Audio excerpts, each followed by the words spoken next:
Hello, good morning, and how are you? This is probably one of the easiest recipes in the world. Just don't overthink it. Please note that I did not add salt to the recipe. Salt is a matter of personal taste. So, if you're ready, let's get on with it, and I'll show you how I made my tuna patty. It's so easy. Okay, first things first. Tuna fish. That is what it's all about. And if this brand had sponsored this video, I would have told you that is the best tuna in the world. But they didn't, so I'm telling you to use your favorite brand of tuna. I used Walker's Wood hot Jamaican Scotch bonnet pepper sauce. And of course, if they were sponsoring this video, I would insist that you use it. But in your case, use your favorite brand of hot sauce. Do note that what I did was to add a teaspoon of hot sauce in a glass of water, half a glass of water.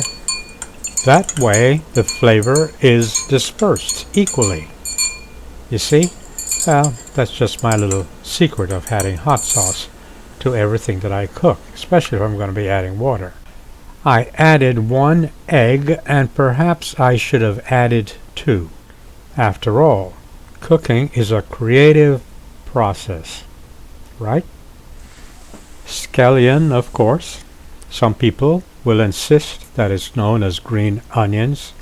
If you recognize it, you will know that it's scallion or green onions.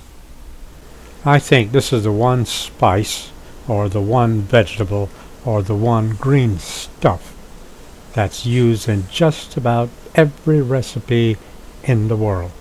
I said earlier that cooking is a creative process.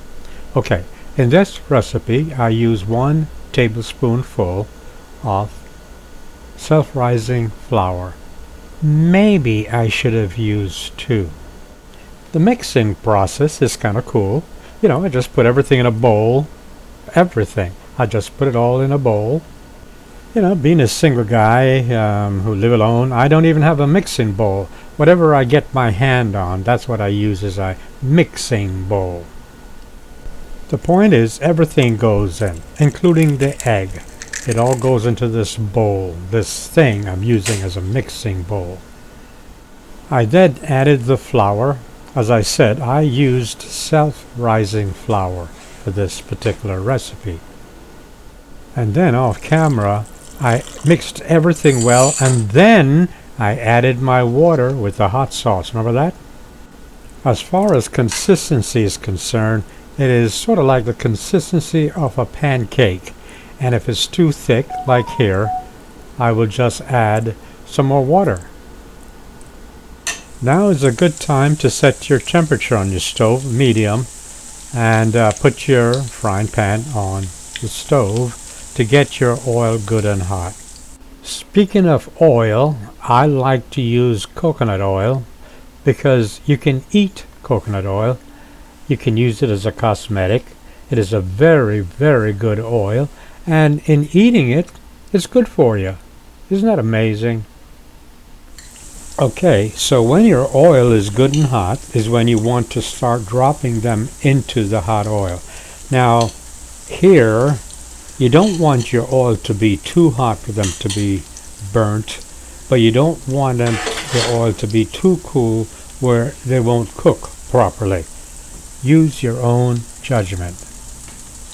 With me, I know when to turn them over by watching the edges of these little fritters.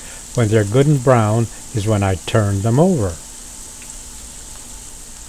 Just a word of caution here. They're not going to get super crispy because it's tuna fish. Understand? Tuna fish in flour. That's what it is. So it's not going to get super crispy. In the end, voila. This is what you have. Bon appetit. Now, As I said earlier, to me cooking is an art, and this is not a cooking show, so therefore you don't see me on camera. After all, why do you need to see me? What you do need to see is a video that's less than 6 minutes long telling you how to make something that may be of interest to you. Thank you so very, very, very, very much for watching.